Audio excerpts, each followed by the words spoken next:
No, I'm not. If it's not on the right at the bottom, click on participants. Yeah, there maybe. Okay, Right. and Tanner, Mhm. just as an FYI, you don't need to worry about running Facebook Live. That's being handled by the Rootstack team. Oh, okay. Well, that was the main thing it was for. Yeah, Okay, they're so actually you- going to run Facebook Live for several different Facebook pages, including ours. Okay. okay. So do I still need, because I'm not finding it here. I just All right, we'll just ignore it then. okay. All right, we'll go ahead and get started. Okay, so it is 9 o'clock, so we will go ahead and get started. Welcome to our webinar today. We are glad you could join us. Today we are doing actually the Getting Started series. So we'll be introducing how to get started to several different countries today. And this first one is Getting Started Germany and is being presented by Baerbel Johnson.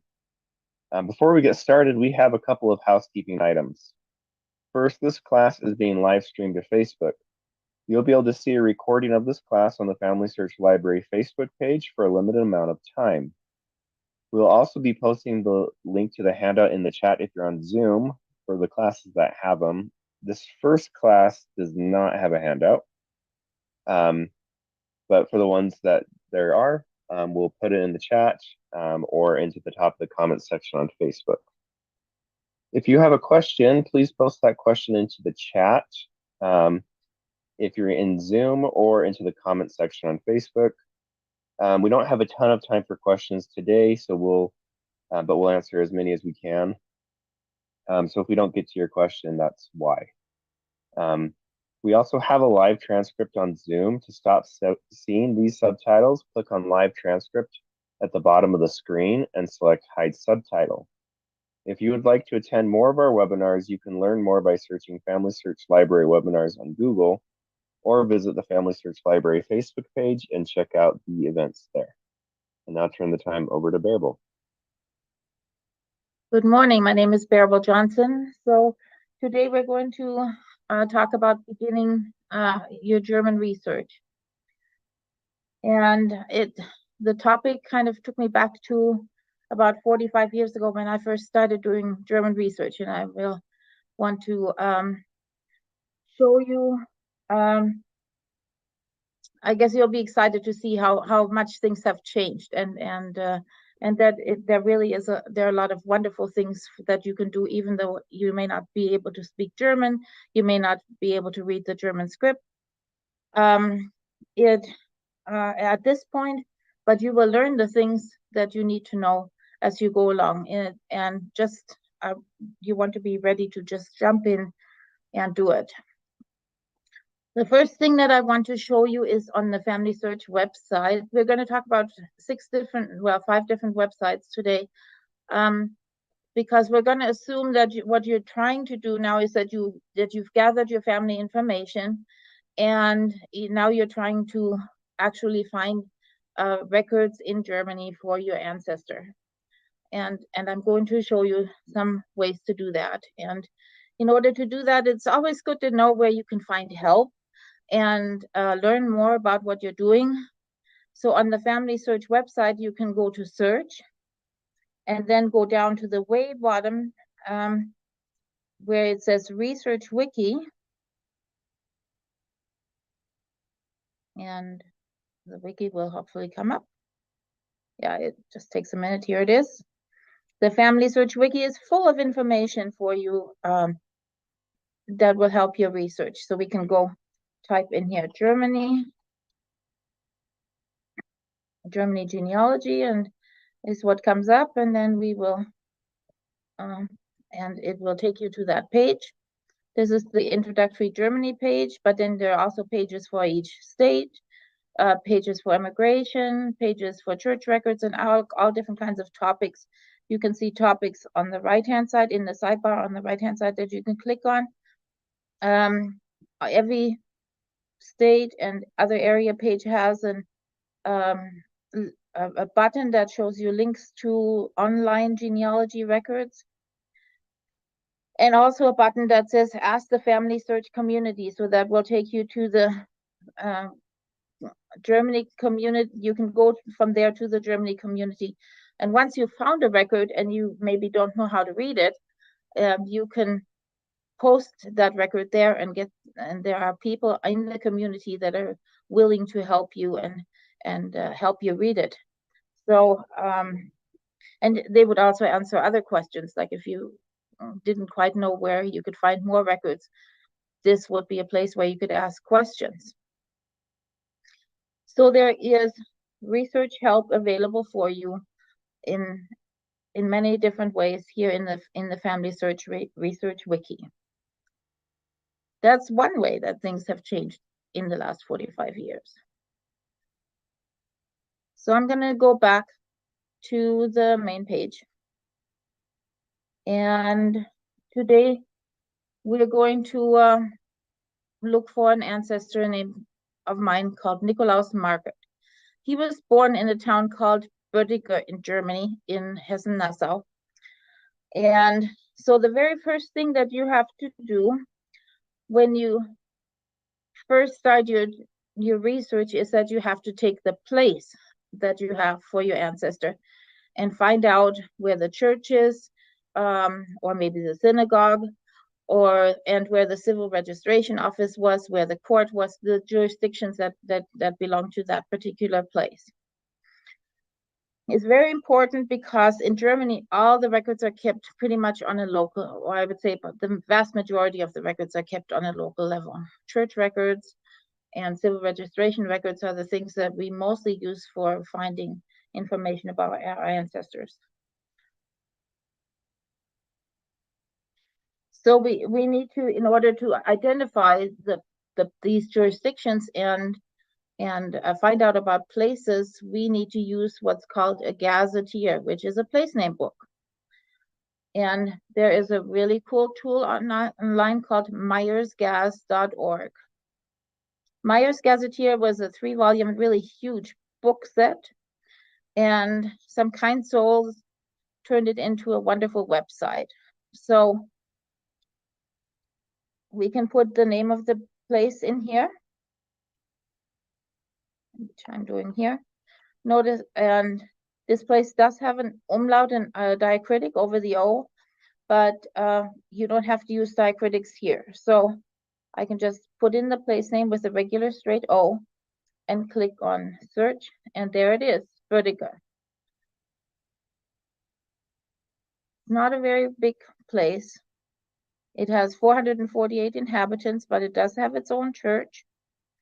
And here it also tells us that this word STDA means civil registration office. And so it had its own civil registration office, and it has an evangelical PFK, which means parish church, Pfarrkirche. And so it has a church and it has a civil registration office. And it's in the district of Melsungen with the court in Felsberg. So those are the things that we want to know. You can see on the top left, this is in that funny print, the Gothic print, is the actual entry from Myers Gazetteer from the original book. And then here's all this extracted information. If you wanted to know what other churches and parishes are around there, you can click on ecclesiastical, and it'll give you a list of all the places within 20 miles that have a parish or a church, and whether it's Lutheran or Catholic or Jewish synagogues, they're all listed in here. Another feature of this online gazetteer is that it's linked to maps. So I can click on here and it shows me on the map where Böttger is located. And it's just this little village right here.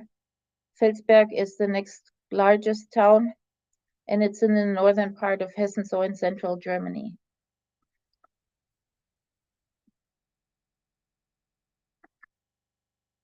There, okay, those are the most important features here about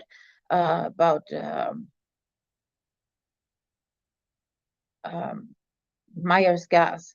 It does have another feature. Say if you didn't say Böttger was not the place that you wanted, it says can't find what you're looking for. You can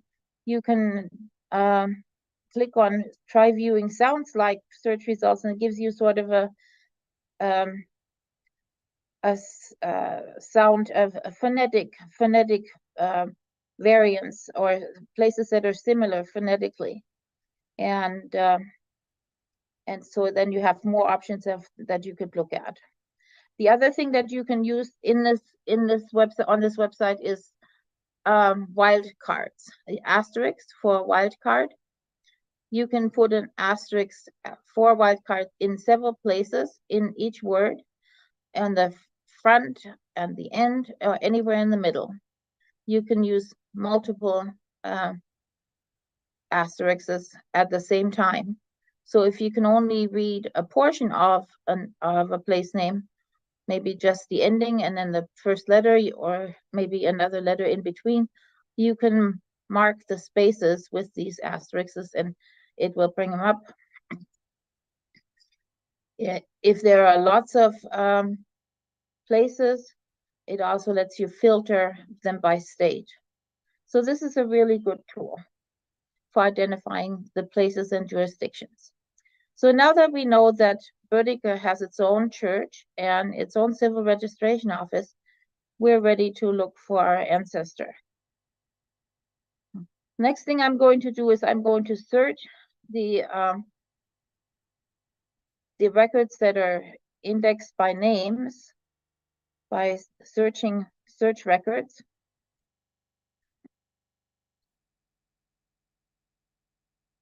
Okay. Sorry, it's a little slow, looks like, and it will come. Search historical records. And here I'm going to put the name of my ancestor, Nikolaus Markert, who was born in 1809. And I'm just going to put Böttger.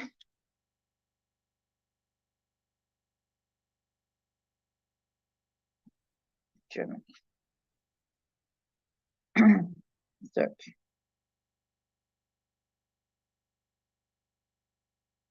Let's see if there's anything that's been extracted that's available for him. You can see there are roughly 3 pages full of market entries, including names that are kind of close.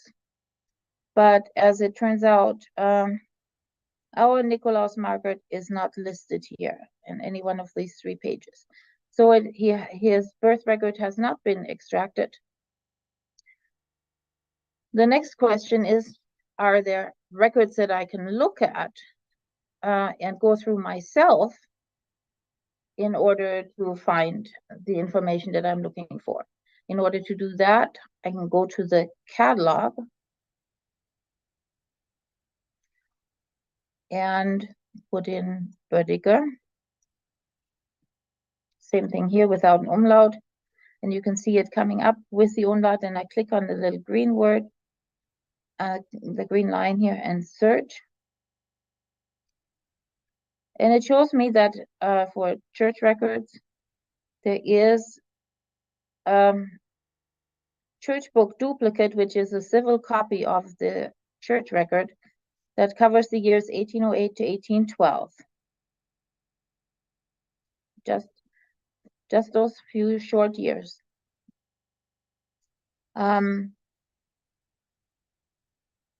You can, most of the time, I would check on, I would look in the records down here first before I would go to this thing that says these are available online. They are available online, and you can find it there again, but it isn't, in this case, not necessarily an advantage. So it's just as easy to go here and click on the camera. You may not be able to see all the images for that you have at home because of contract restrictions with the different archives and record holding institutions. So you may need to visit a family history center in your area in order to be able to see the images that you need.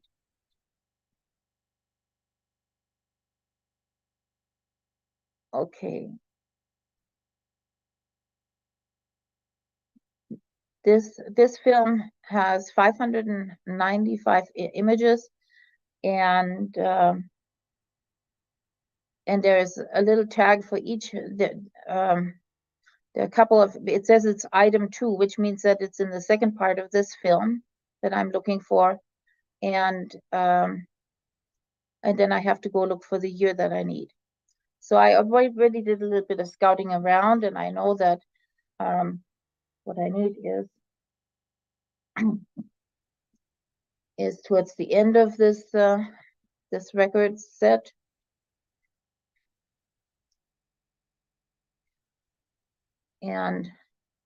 But I just want to show you, you can see here on this page, in these thumbnails, this is the title page for births and marriages and deaths for 1809 for Böttger.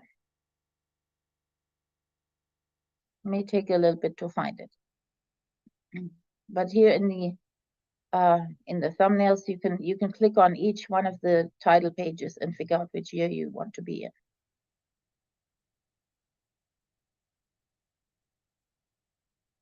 Okay. Now wait. There we go. So with a little bit of work, we find the end of 1809, and in 1809, this particular record, which when I first found it 45 years ago, it looked like it was written in Chinese to me. And it took me about a year before I learned how to really read this particular script. So when you first start your research, be patient with yourself.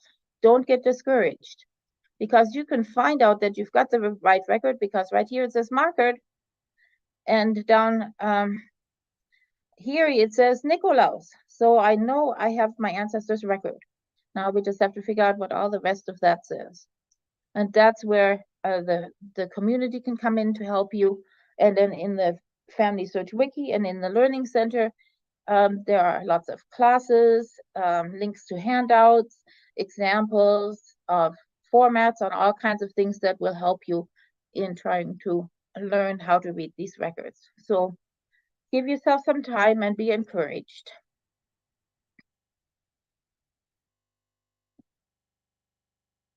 So next, so I found his birth record, and the biggest point here is that even though it wasn't indexed, there are only maybe 15 to 20% of the German records are indexed, if that many.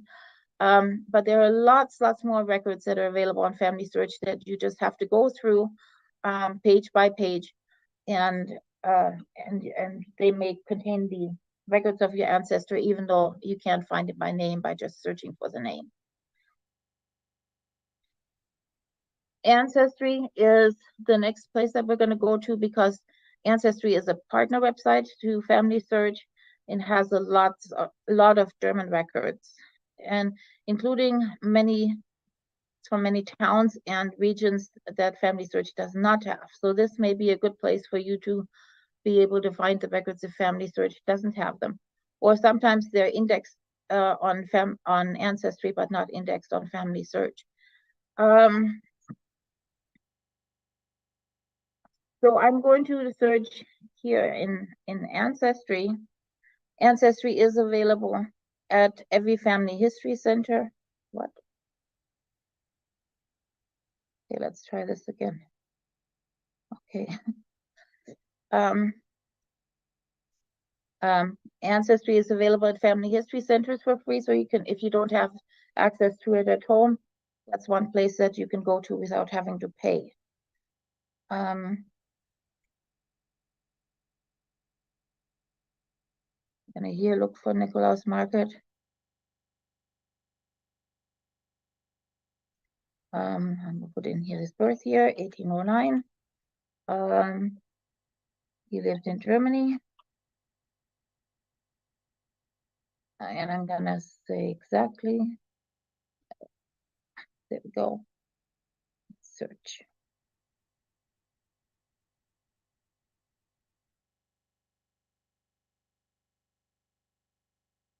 Okay. Oh, look at this here, 24 September 1809. Nikolaus Market. And it happens to be the civil registration deaths, which are also available on Family Search, but they are not indexed there. But they're indexed here on Ancestry. So by doing this now, we found his death record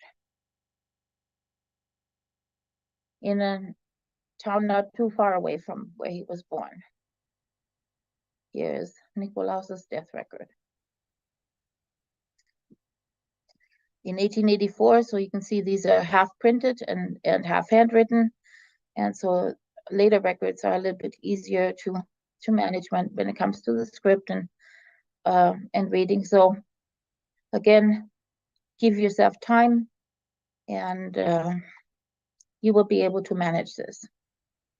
So here's the death record of my ancestor that I could have found on Family Search, but much easier here because here they're indexed.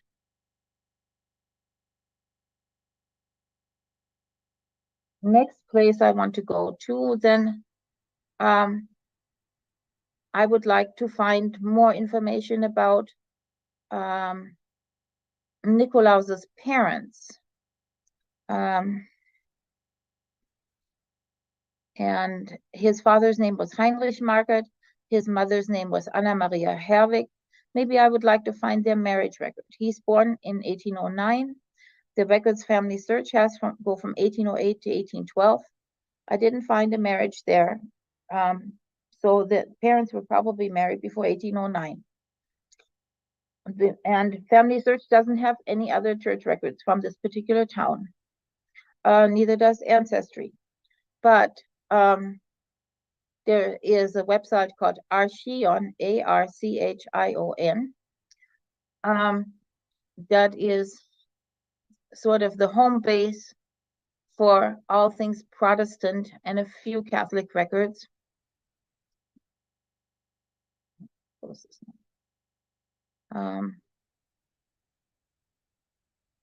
And where more and more Protestant records and other church records are becoming available online.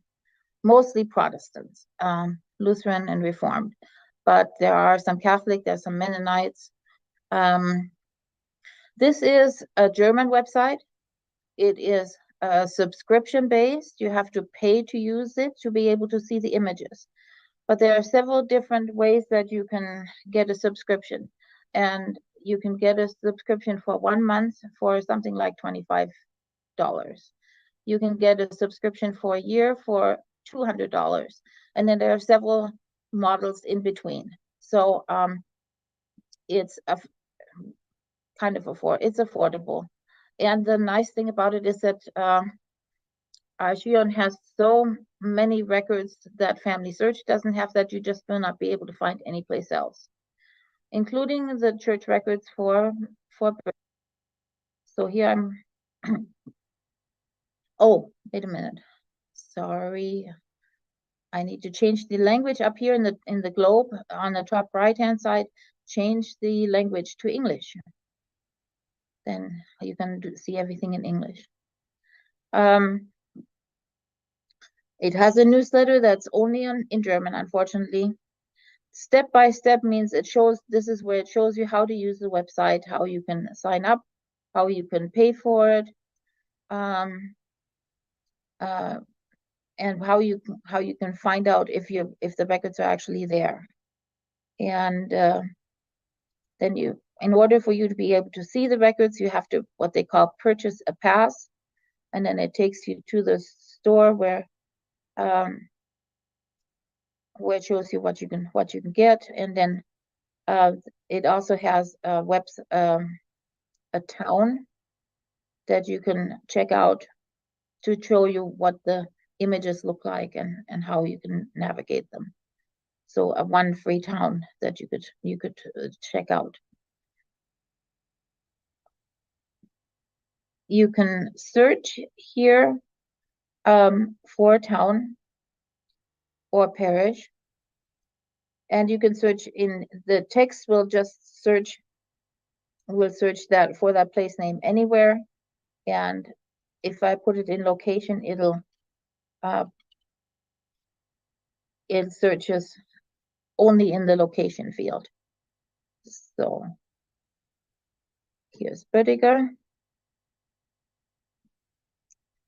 and the word Kirchenbuch means parish register, and so these say parish register from 1669 to 1790, from 1790 to 1830. That's what we want.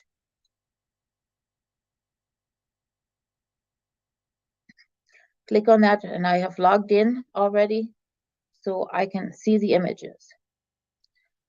There are lots of different archives all over Germany that have records on here, including the Bavarian Protestant Church. Also, there are lots of records coming in from Saxony and other places. They have new records posted every day, every work day of the week. There's quite a long list of new records.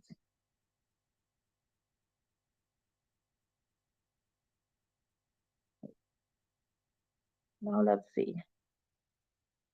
You can see that the image numbers don't always start with 1. So in this case, they start with 7. The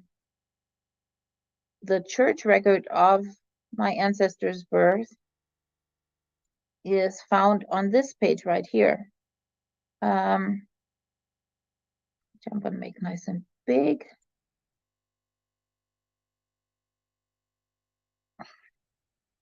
This is, you can see that the other one was a lot easier to read, but this one's also a lot shorter. It just says that tells mother, there's not the other format, so it's very easy.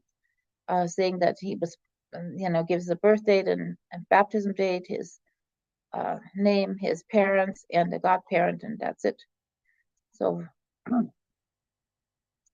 this whole book, unfortunately, is kind of damaged, but still, these are the records that I have to go to now in order to find his brothers and sisters, and his parents' marriage. Let me go back to page 1 because I wanted to point out something. Each archive does their own descriptions, and they have their own way of how they post their records on Archion. So it's a little bit different from archive to archive. But in this particular archive, it is there's like a title page for every set of images, and in this case,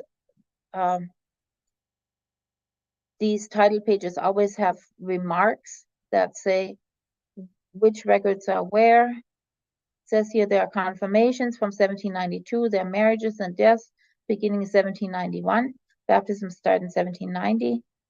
There's some stillbirths at the end of the book, and there are birth, marriage, and death indexes after each of the respective sections. So that's what this title page tells you. When I read that word register, then I know that there are indexes.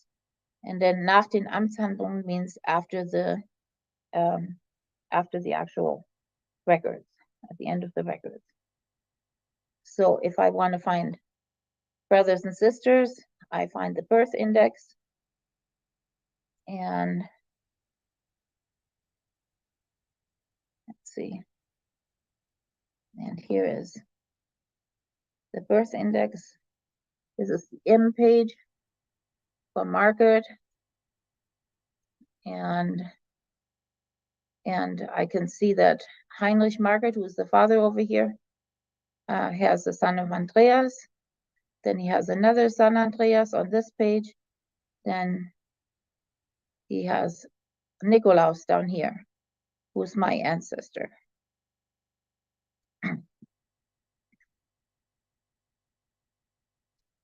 So this is the index. So this is an easy way for me. Then the indexes within the book help me find more children, his brothers and sisters. I would also be able to find his parents' marriage. In the next section, let me just go down and show you that.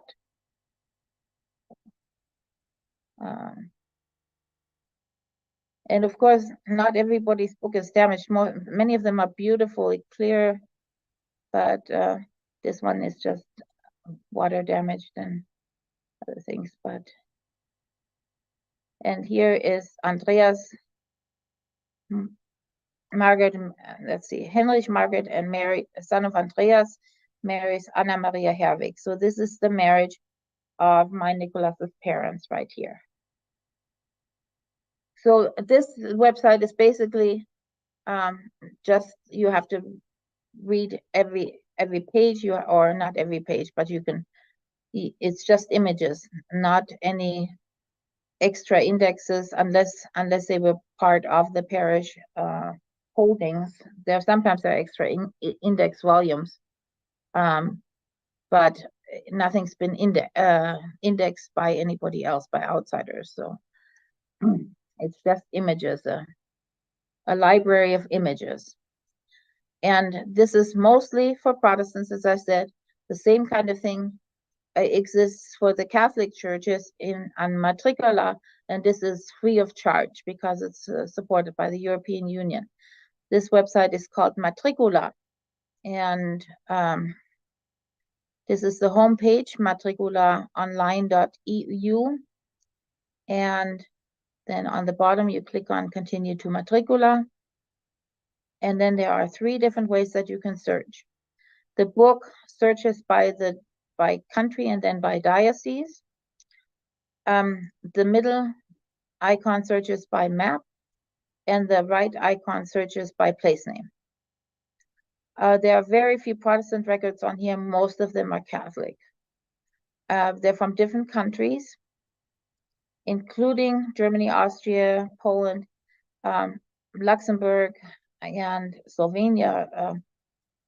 Those are the main ones. Germany, Austria, Luxembourg, and Slovenia are the ones that have most of the records on here. Germany has the most now, because many of the Bavarian dioceses have posted their records on here recently, including, which was so exciting, the Diocese of Regensburg finally is putting their records online. So it's really quite exciting. If you have Catholics in German research, you'll be wanting to get familiar with this particular website.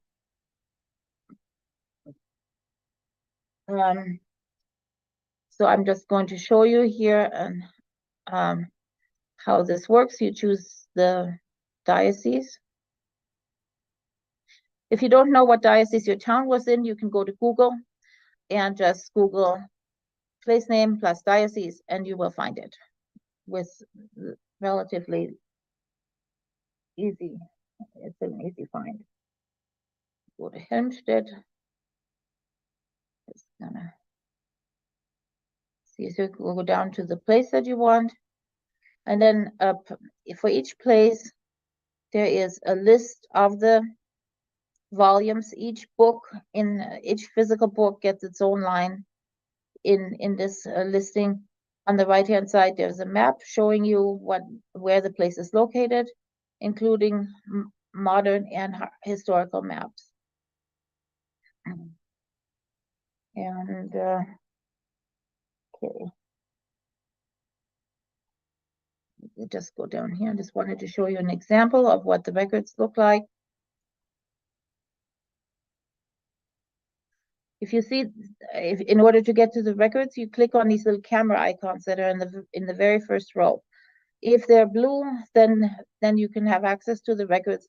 If they're not blue, then they're not available online. In this case, all of these records are available online.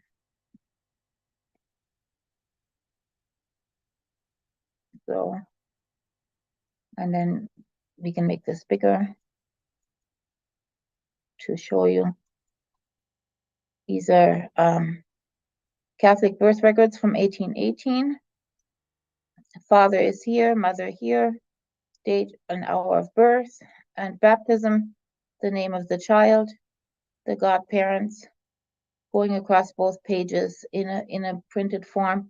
And you can notice that these are colored scans. Many of the dioceses have posted colored scans, and they're much easier to read. This is completely free. You do not have to pay. All right, so these are the five actually, most important tools for you to start your German research. And I want to encourage you that even if you've never done it before, just pick an ancestor and dig in and check out the wiki. If you have questions, check out the community. People are there to help you. A lot of engaged members are there to translate, to give you advice on research and all kinds of things. So that's about it for me. I'm ready for questions. Awesome, thank you. Okay, so one person asked, when Jewish records were not kept separately, were they found in Catholic or Protestant records? That depends on what the predominant church was in that particular area. Yes, they can be found in the Lutheran or Catholic church records. For instance, in Baden, they kept family registers for the Jewish community or family register pages along with the regular Lutheran or Catholic church records. In Hessen as well, but there they tended to keep Jewish registers more separately, but you find them both ways.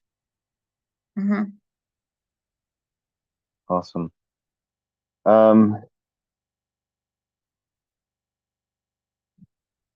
Does evangelicus mean Protestant, and are Catholic records included in this category? No, Catholic records are separate from evangelical.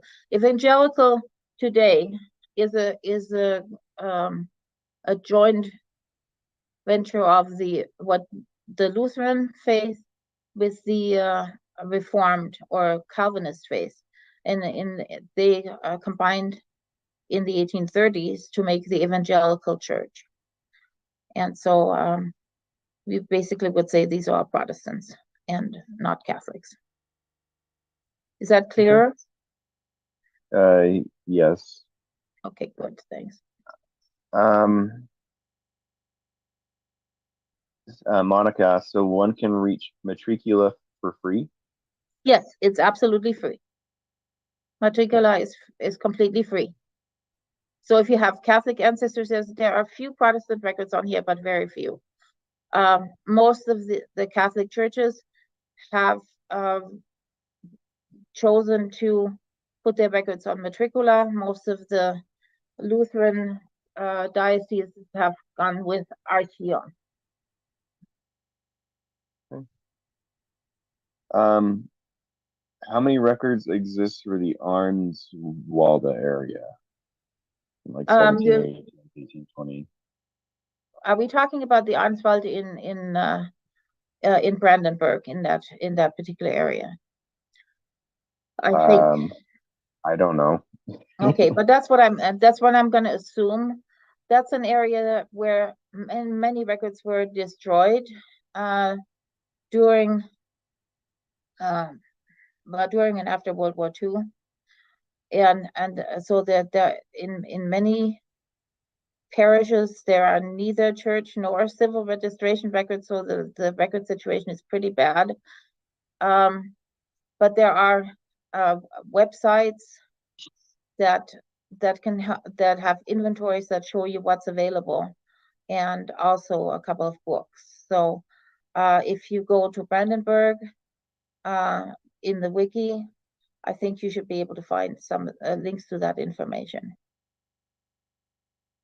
German websites. There are some Germans that work on it.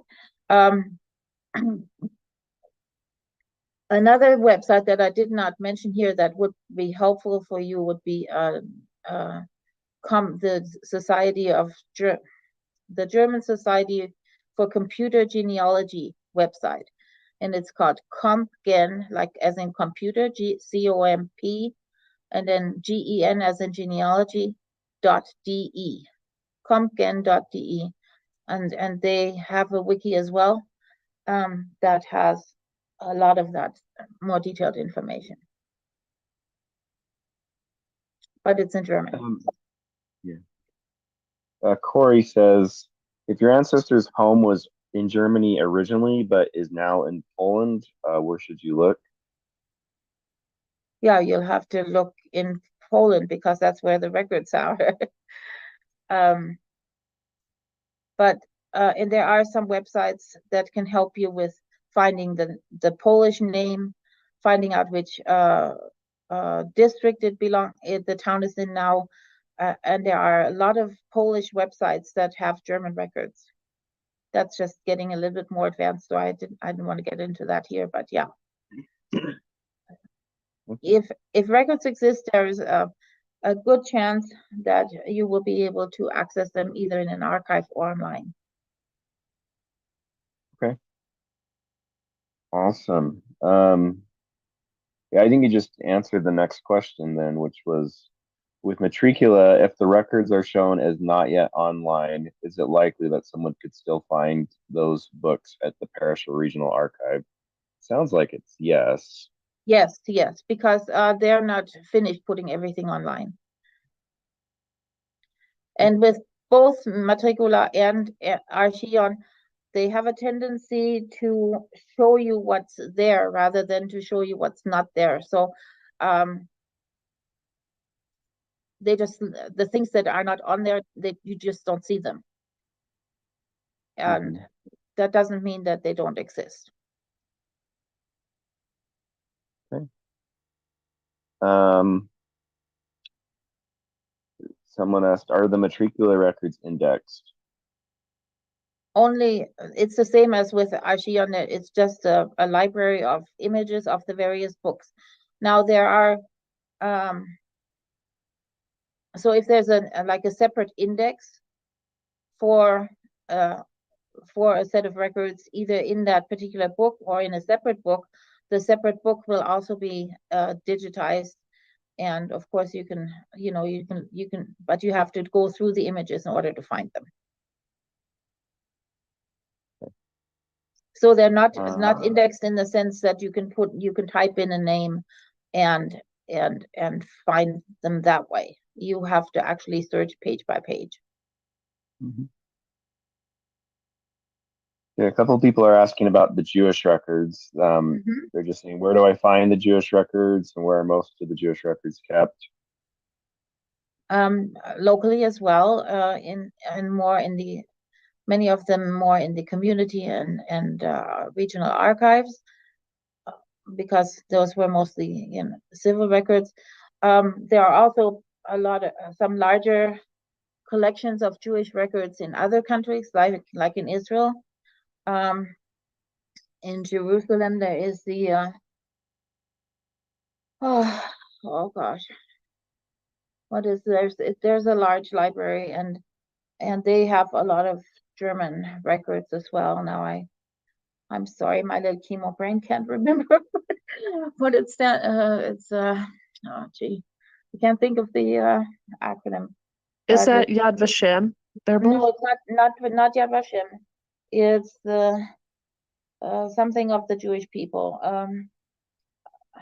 But it's like a really Yad Vashem, of course, has a lot of the memorial books, those Yisco books, and has a few records. But that library in Jerusalem has quite a few of the synagogue, former synagogue records that Jewish people had when they fled, took with them. And Our friend that's watching from Jerusalem said Central Archives of the Jewish People. Is that the that's one? the one. That's the one. Yeah, thank Perfect. you. Thanks for sharing. Yeah, thank you very much. I appreciate that.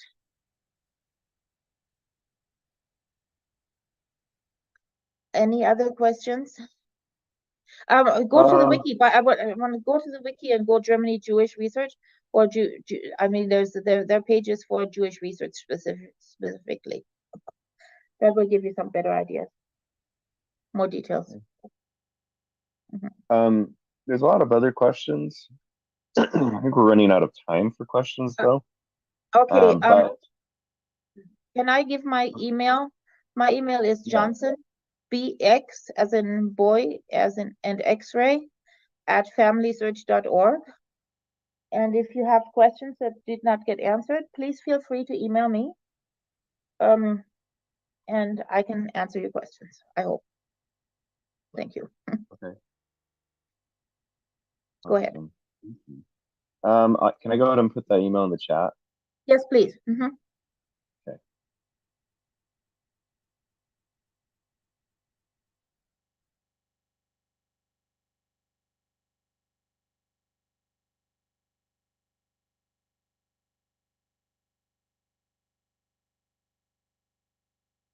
And then there were several people that were asking how to get access to the YouTube recording. And so I'm going to go ahead and post that into the chat real quick.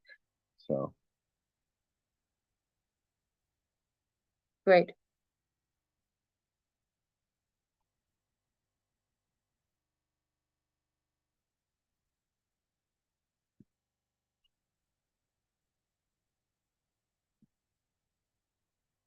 okay, here's the link to this class on YouTube. So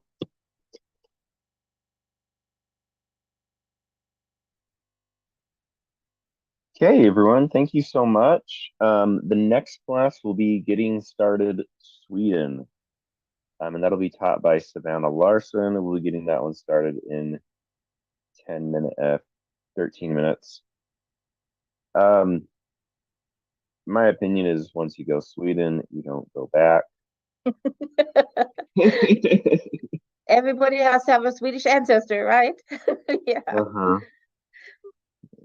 I only have one Swedish line. I wish I had more.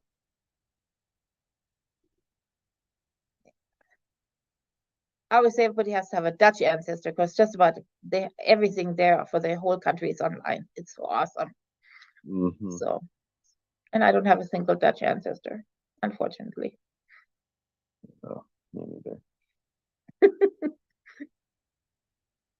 Everyone thinks I speak Dutch though. Not here at the library, but like at jujitsu and stuff. They still think that Dutch is spoken in Denmark, which it's not. No.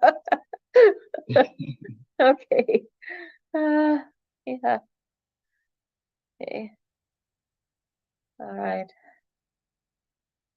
Well, I think that if I do this again, I will make sure there's a handout. I started one, but then, like I said, anyway.